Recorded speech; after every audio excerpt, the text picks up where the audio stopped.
My girlfriend cheated with my best friend while I was helping them both. He beat me, half to death. Now they're dead to everyone. Me, 27 male, and Mark, 26 male, have been best friends since we were 16. We connected early on because we both dreamed of pursuing the same career. After years of grinding and constant rejection, my career finally started gaining momentum over the past year. Mark's, unfortunately, did not. I've spent a lot of time this year trying to support and motivate him. We even lived together as roommates from age 20 to 23, sharing almost everything. But about 6 months ago, something shifted in his behavior. He began turning me into the punchline of his jokes, making snide, belittling remarks. I've always been a cheerful, easygoing kind of person, so I brushed it off at first. I figured he was going through a rough patch and tried to be empathetic. It's a brutal industry with constant rejection, and I understand how watching your friend succeed in the very path you've been struggling with could stir up resentment. Then there's my ex-girlfriend Emily, 26F. I truly thought our relationship was perfect. We were together for 5.5 years.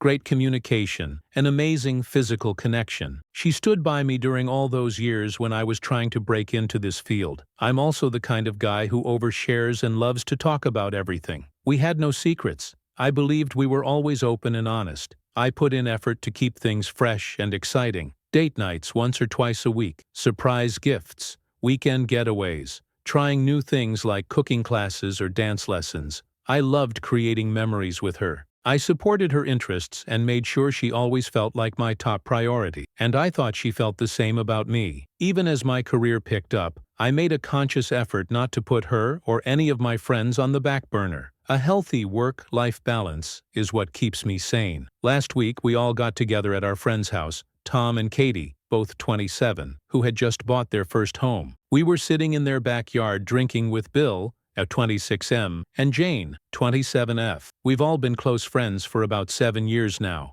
As the night went on, Mark got drunk pretty fast, and the digs started again. Passive-aggressive comments, sarcastic jabs. After 6 months of this, I finally snapped. I confronted him. Things escalated into a heated argument, and I said what had been on my mind, that his bitterness was fueled by jealousy over my recent achievements. I told him it wasn't my fault that he lacked the talent to succeed, and reminded him how much I had tried to help him get ahead too. That's when he lost it. He lunged at me. We pushed each other a bit, but he managed to knock me down, then kicked me in the ribs a few times. I tried to scramble up, but then he lifted his leg and tried to stomp on my head. Luckily, he didn't get a full hit. I felt his foot graze my cheek and slip off, but it was hard enough that my face is still swollen. He went for it again, but I rolled out of the way just in time, and saw his heel land with full force right where my head had been. He could have fractured my skull, or worse. That's when the others stepped in. I got to my feet and yelled at him, asking if he was out of his mind. He started to walk away, but then picked up a wooden plank. Tom and Katie were working on their fence and building a shed, and charged at me again. He swung it toward my head. I ducked and raised my arm, and he slammed the plank into my elbow hard. Once again, in a matter of seconds, he could have seriously injured or even killed me. He almost hit Jane during the swing too. At that point, everything exploded. Tom and Bill tackled him and started beating the hell out of him. They were just seeing red after watching what he tried to do. The girls jumped in and finally managed to pull them off him. Then the reality of what had just happened sank in. It was total emotional chaos. We were all shaken. Mark was bleeding a lot from his face but remained conscious. Emily rushed to his side and stayed with him. Katie drove Mark to the hospital and came back in the morning. Mark had a broken nose and a minor concussion. She dropped him off at his parents' place afterward. She said he barely spoke to her, offered no explanation, no apology. None of us slept that night. Honestly, everything after that is a blur. A haze of alcohol, adrenaline, and raw trauma. It was, without a doubt, the worst night of my life. And horrifyingly, it was only the beginning. You've probably noticed I haven't mentioned Emily in a while. We were all sitting around when Tom suddenly said something like, "Mark deserved worse than just a broken nose for trying to kill you twice and almost hurting Jane." That's when Emily, who'd been quiet up until then, snapped. She jumped in to defend Mark, saying he didn't deserve any of this and that he was just going through a difficult time. Tom and Emily nearly got into a shouting match before she stormed off. I followed her, thinking we were all in shock, sleep-deprived, and emotionally raw. I just wanted to comfort her. I found her in the guest room crying. I tried to tell her I understood, that we were overwhelmed and maybe we just needed rest, but she didn't even look at me. And then it hit me. Mark and Emily had been sitting next to each other the night before, not for the first time either. When Mark was yelling at me, she had been at his side, tugging at his arm, pleading for him to take a walk and calm down. Not me. After Mark kicked me, stomped on me and swung a wooden plank at my head, her attention was still focused on him, not me. While I was on the ground in pain, she didn't come over. When the others were holding Mark down, she was screaming in panic, trying to pull them off him. I don't even recall her once asking if I was okay that night, so I asked her, point blank, "Are you cheating on me with Mark?" She broke down completely, sobbing uncontrollably and repeating, "I never meant for it to go this far." And I had my answer. I lost it. I started yelling, asking her what the hell was going on and how she could do this. The others came rushing in. The guys pulled me away and brought me into another room to calm down. Jane and Katie drove Emily to her parents' place, and Jane ended up staying with her. Apparently, Emily cried so much during the drive that she couldn't even speak. When they got there, she was so hysterical she could barely stand. Jane and Emily's dad had to help her up the stairs and into bed. According to them, the only thing Emily managed to say, no, scream, was that she had ruined everything. Jane stayed with her overnight because her parents were worried sick. They said they had never seen her in such a state. Jane and Katie told her parents about what had happened between me and Mark and how it all seemed to tie back to Emily and Mark's affair. 5 days passed. I was drowning in physical and emotional pain, angry, confused. I had a fractured elbow, a few bruised ribs, and the right side of my face was still swollen. That night kept playing over and over in my mind. I sent Emily a few texts asking for answers, but she didn't respond. Then this morning, I got a call from my former mother-in-law. Her whole family had always been incredible to me, kind and supportive throughout the years. She was very apologetic about her daughter and extremely compassionate. She told me Emily wanted to see me and explain everything, asked if I could come by. I agreed. When I arrived, they said they'd wait outside in the car to give us space, but they didn't want to leave the property given Emily's current state. The moment I walked in and saw her, I was overwhelmed. Anger, sadness, bitterness, and then, unexpectedly, a pang of sympathy. She looked absolutely wrecked, like she hadn't eaten, slept, or even showered in days. She looked like someone coming apart at the seams. I had to fight the urge to run to her and hold her. Instead, I quietly sat down across from her. She told me I could ask her anything, and she'd be completely honest. She kept repeating how sorry she was and how she had destroyed everyone's lives. I won't go into every single detail, it's already a lot, but the short version is this. About a year ago, Mark confessed his feelings to Emily. He had been persistently pursuing her since then. She claimed she told him she didn't feel the same way and tried to shut it down. I asked her why she didn't tell me. She said she didn't want to destroy our friendship and thought she could handle it on her own. She admitted that in the past few months, Mark had become more aggressive, pressuring her to leave me for him. I asked if anything had actually happened between them. She said they kissed twice, both times initiated by Mark, but she pulled away each time. They once cuddled during a movie, and Mark tried to take it further. That's when she left and told him it had to stop. I asked her why she kept spending time alone with him if he was constantly crossing the line. She said he always promised it wouldn't happen again, and she believed him. Why did she keep replying to his DMs? Meeting up with him, giving him false hope, leading him on? Was she enjoying the attention? Then she said the weirdest thing, that she felt bad for him, that she pitied him, felt protective of him, like she was some kind of big sister to him. What the actual hell? She said she thought she had to help him move on. She even set him up on a date with a friend of hers, which he sabotaged by being a jerk to the girl. I asked her if she was being serious, because if she was telling the truth, all she'd done was keep his feelings alive, fuel his obsession, by constantly giving him her time and attention. She started sobbing again, and kept insisting it was always like a brother-sister dynamic, and that she just wanted to fix everything. That he was going through a rough time and she only wanted to help him back on his feet. But she said as time went on, he became more demanding, more aggressive. He started bad-mouthing me, saying I didn't deserve her. She said she regretted everything, that she had handled it all horribly, but claimed it all came from a place of good intentions, that she never realized she was actually making everything worse. Then I asked her, "Have you had any contact with him since that night?" She hesitated, took a long, awkward pause, then broke down completely, sobbing her eyes out, and said yes. and that absolutely destroyed me. This guy tried to steal her from me for over a year. He tried to kill me, and I waited 5 agonizing days for her to finally respond, only for her mom to call me on her behalf. And meanwhile, she was texting him?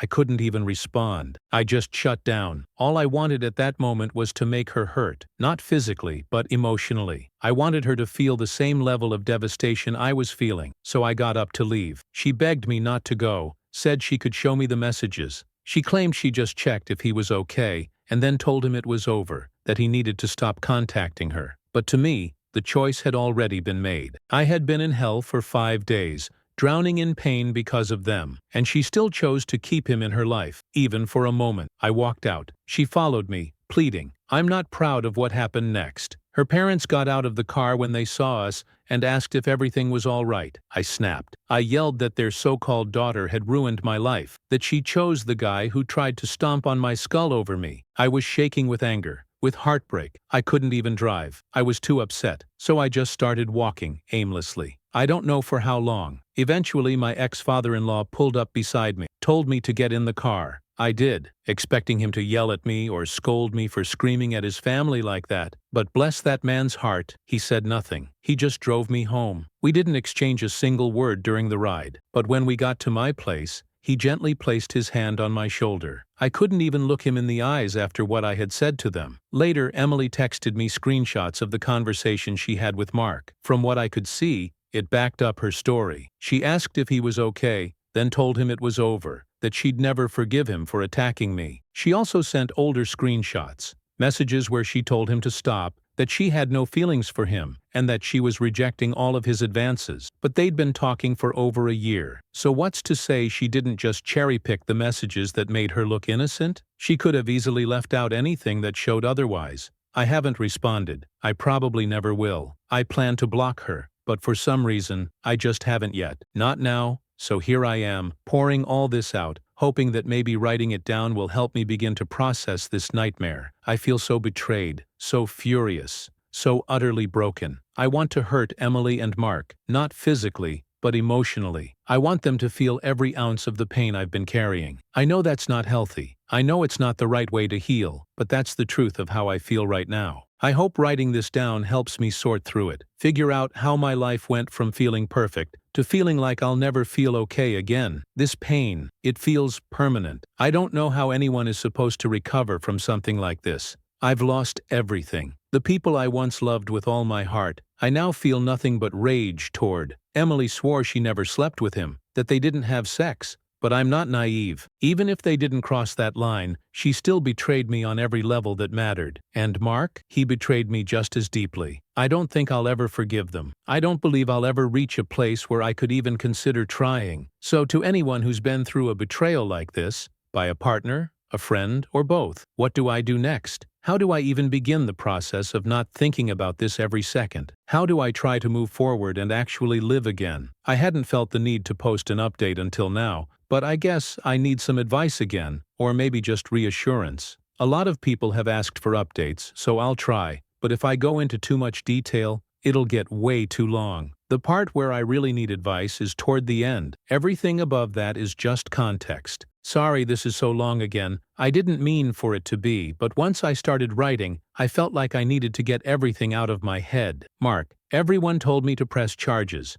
but I don't know. Maybe it's because most of you are American and have too much faith in the justice system, or you've watched too many courtroom dramas. It doesn't work that way in my country. I spoke to 2 lawyers. The gist of it, I could press charges, but the chances of him actually going to jail are slim. Most likely he'd just be ordered to cover the legal costs and maybe pay me a settlement. That settlement could be large, or it could be something minor, because I wasn't severely injured and had no long-term damage. My friends could testify to how violent the attack was, but the court would still focus mainly on the actual harm done. At most he might get probation. Sure, I could financially wreck him, but he could retaliate. He could press charges against Tom and Bill, and honestly, they could come out worse. They broke his nose and gave him a concussion, and with a decent lawyer, Mark could spin it into something with lasting physical effects. This could turn into months, maybe even years of legal battles, and I just want this whole thing over. His reputation has already taken a hit. He's lost several friends.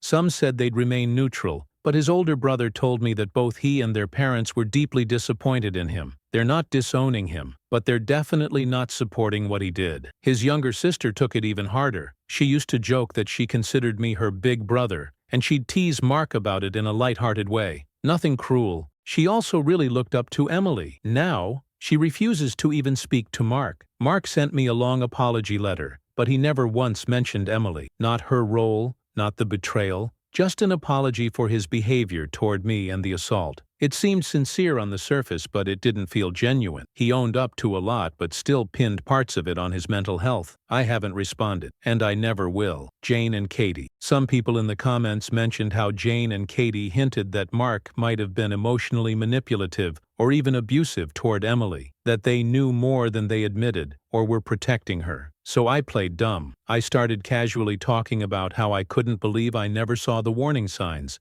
just to see what they'd say. They did admit they knew Mark had kissed Emily. They said they didn't know the full extent of everything, just that Mark and Emily had been spending a lot of time together, and Emily told them he kissed her. They claimed she said she'd handled it. I didn't really believe that's all they knew. Jane got really defensive when I pressed her further. That triggered a whole chain reaction. Tom got pissed at her for keeping such a big secret. It made him question what else she could hide. In his mind, if she could keep something like this from him, then what other things could she be keeping quiet about? Their relationship has been a little strained since. I'm staying out of it, though. I told Tom not to be mad at Jane for me. That's between them. Katie came over to talk. She said she genuinely didn't know. She happened to walk in on a conversation about the kiss, but when she later asked Jane about it, Jane and Emily downplayed it. She told me she assumed Emily had already told me and didn't think it was her place to say anything. Honestly, I believe her. She seemed genuinely sorry and sincere, completely unlike Jane. I don't hate Jane. I'm not angry, but I am disappointed, frustrated. I've been keeping my distance, low contact, sometimes no contact, for the past few weeks. I just don't feel like being around her. It's slightly impacted my friendship with Tom, since I've been spending more time with other people lately. Emily, where do I even start? So many of you said to go no contact, but I know myself, and that would have driven me insane. Not being able to ask questions, to get the full truth, to make sense of it all. I needed to get it off my chest and find some kind of closure, some understanding of how everything fell apart. One person messaged me and said he was raised to confront his problems face to face. That hit home far more than silence ever could. Still, I knew I'd go no contact eventually, but only after seeing her one last time. I also needed to apologize to her parents and pick up my car, which was still at their place. So, 4 days after that last incident, I called them. I asked if I could come by, speak with them, and if they'd allow me to talk to Emily again. To my surprise, they actually sounded relieved. Part of me thinks they believed I might be coming to forgive her or something. I went over, we talked, I apologized. They said they were disappointed and shocked by the things I yelled, but they understood I was in a dark, emotional place and overwhelmed by everything. We hugged. Then they stepped outside to give us space.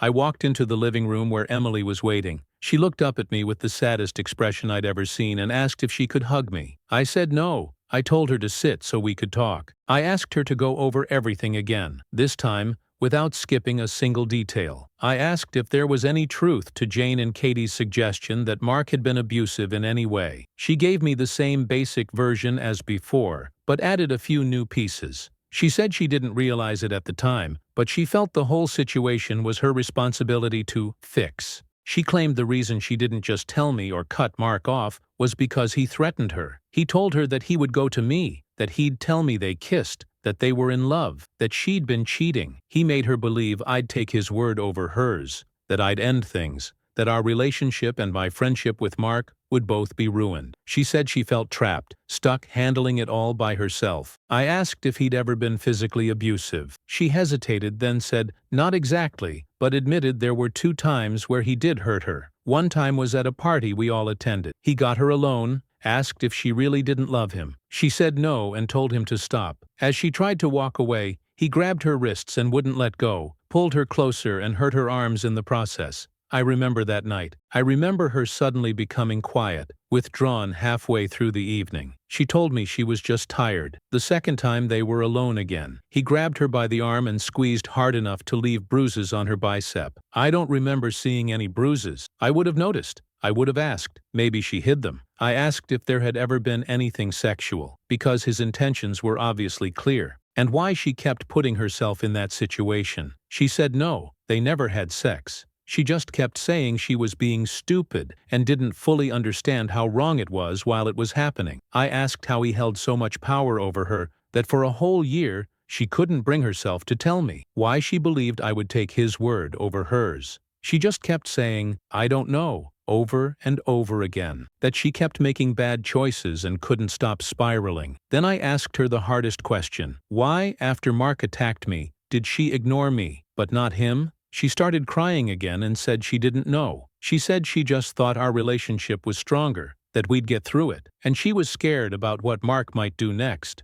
I told her that was the part that broke me the most, that she was so focused on him, not on me. To me that meant she chose him. She tried to argue that she didn't choose him. I stood my ground. I said it felt like she did. I explained how deeply they'd hurt me, that all the trust was gone, that we were finished, and that I'd be going full no contact with both of them. She asked if there was any chance, any point in the future, where we might be in each other's lives again. I said no, without a doubt. But deep down, doubt was eating away at me. There were still so many holes in her story, so many inconsistencies. So I reached out to Sarah, 27F, Emily's best friend. I told her I felt completely shattered, like nobody around me was being fully honest, and begged her to please just tell me the truth. To my surprise, she responded. Turns out she did know a lot, but said Emily had kept her in the dark about many details. Sarah said she had told Emily multiple times to stop talking to Mark, and to tell me the truth about his behavior. She knew they had kissed, and that Emily regretted it. She also confirmed that Emily was the one who stopped it from going further. Then she told me something I hadn't heard before. In the beginning, Emily felt needed, and that gave her a sense of purpose. She liked the version of us when my career was still struggling, when rejection was constant, and I leaned on her for support. Back then I was always turning to her, emotionally, financially, even spiritually. I think she liked being the strong one, until she didn't. But truthfully, there were many moments where she was my rock. She took it upon herself to lift me up, hug me, motivate me, remind me to believe in myself. And when my career finally started gaining traction, that dynamic shifted. She felt it. Suddenly Mark was in the exact position I used to be in, struggling, uncertain, and she could step in to support him. That gave her the same sense of importance, of emotional purpose. That validation. I was speechless. Sarah said she had been too when Emily told her all this. I asked if Emily ever felt validated by Mark's sexual attention. Sarah said Emily never spoke about it directly, but as someone who had known her for over 2 decades,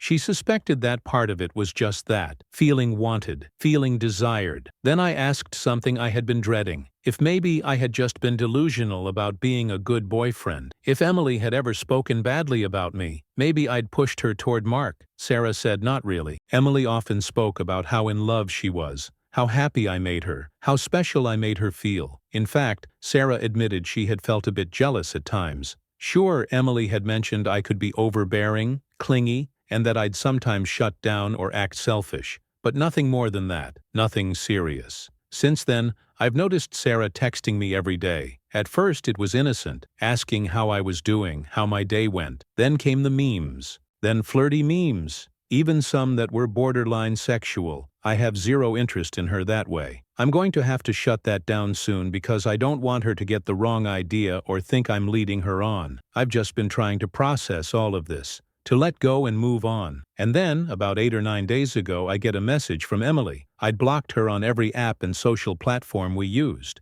We hardly ever texted with our phone numbers, so it completely slipped my mind. Or maybe deep down, I chose not to block her there. The message was simple. How have you been? Then she followed up by saying that she smiled and laughed for the first time in weeks because of me, that she saw a picture of me on her TV and felt proud of how far I'd come, that she was excited to see my career grow. I work in entertainment. Last year I got a behind-the-scenes job that eventually led to on-camera work. I'm not famous, not even close, but the show is picking up a decent audience. Not a primetime hit, but it's growing. I made the mistake of replying. We texted back and forth for 2 days. Not about us, just about political stuff going on in the country. I kept my emotional distance. If she messaged me, I didn't respond immediately. I waited until I felt like answering or until I was done with whatever I was doing. Then she asked me something that made my heart sink, whether I could ever find it in my heart to let her back into my life, even in a small way. I told her I needed more time, but that it was unlikely. I explained I couldn't keep doing this.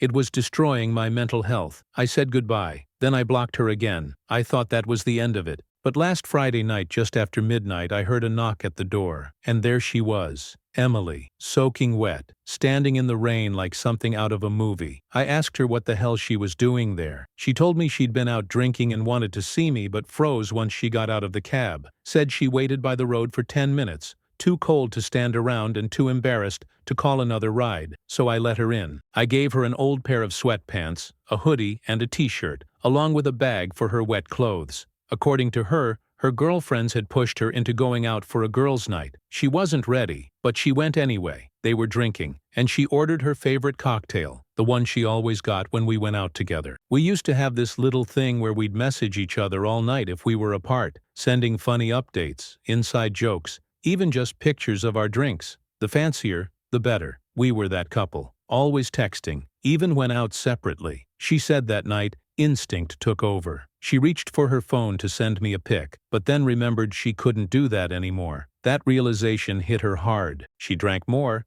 and at some point, her friends invited a few guys to join them, even after she had clearly said she didn't want to meet or talk to anyone. One of the guys started flirting. Her friends kept creating situations where the two of them were left alone, clearly trying to set something up. She said she'd had enough. She also told me the guy was boring, pathetic, even ugly, words Emily never uses to describe anyone. That's what struck me, because I know her. I know sober Emily, buzzed Emily, tipsy Emily, drunk Emily, and even drunk Emily. And this wasn't like her at all. That night she seemed like she was in that buzzed, tipsy drunk state. But instead of being giggly or bubbly like she usually was, she was cold, distant. She never looked me in the eye. It was the complete opposite of how she was the last time I saw her, when she looked at me with such deep sorrow and regret. That night she spoke almost in a monotone. I've never seen that Emily before. She felt like a stranger. I was exhausted. The whole situation was so bizarre my mind just went blank. She sat there silently, not saying a word. I opened the taxi app and ordered her a ride home. After 15 minutes it still said, "Searching for a driver." So I gave up and offered to drive her myself. I didn't want her staying over.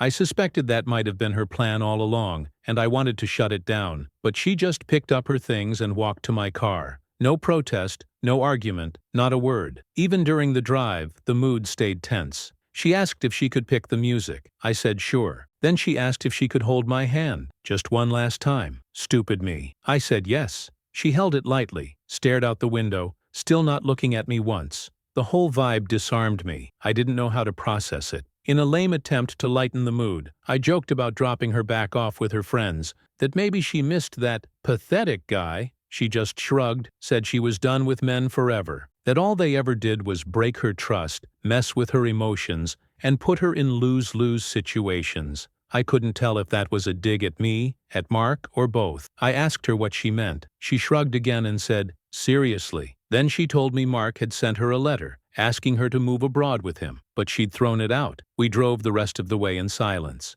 As we approached her parents' house, I felt her squeeze my hand, like she didn't want to let go. When I parked, she didn't say anything. She just got out, didn't look back, and went inside. When I got home, of course, I found her underwear in my bathroom, dropped right next to the laundry basket, in that exact spot where clothes often fall. Part of me knew she left them there on purpose. She knows that's where clothes tend to land. It felt deliberate. Another seed planted to keep me overthinking. Now she has some of my clothes, and I've got hers. Another excuse to see each other again. I was just so confused. And, to be honest, a little scared. Scared for her. The version of Emily I saw that night was so unlike her that I even started wondering if she might have been on something. Drugs, maybe? I'd never seen her so blank. I've thought about asking Sarah, but I don't want to drag her into this or start pulling a Mark by prying into things and putting people on the spot. I guess I'm also just that naive, because I unblocked Emily on everything. I genuinely thought she'd reach out to apologize for showing up at my place drunk. The old Emily would have. I also noticed she changed her Instagram drastically. She removed her quirky bio,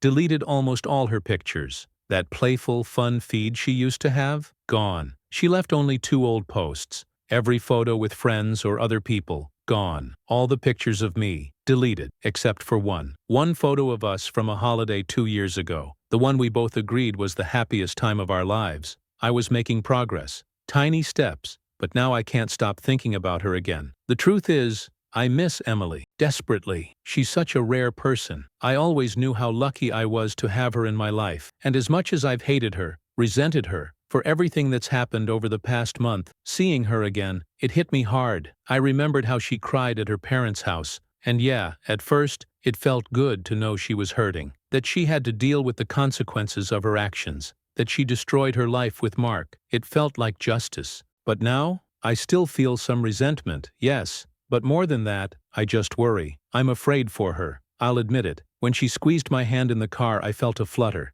A tiny flicker of butterflies in my stomach. A flash of us. And then came the guilt. I don't want her to spiral. I don't want her stuck in guilt or shame forever. We're only human. We mess up. I'm starting to believe Mark was abusive. And honestly, that makes me want to press charges. To make him pay for what he did to Emily, for trapping her, for forcing her to carry everything alone under the weight of his threats and manipulation. And yet, I keep coming back to the same contradiction. When everything fell apart, she chose to comfort him, not me. My thoughts just spin in circles. I keep thinking about her visit on Friday night. Part of me feels like it was manipulative. Showing up soaked in the rain, leaving her underwear behind, acting so strangely and distant. But then, I'll have these moments where none of that matters, where all I want is to have her back in my life, as my partner. I don't know what to do. Should I go full no contact again and try to stay strong? Or should I reach out, lay everything on the table, and have one brutally honest conversation to see if there's anything worth salvaging? Or maybe I should be the bigger person. Meet with her one last time, not to rekindle anything, but just to end it in a way that gives her some peace.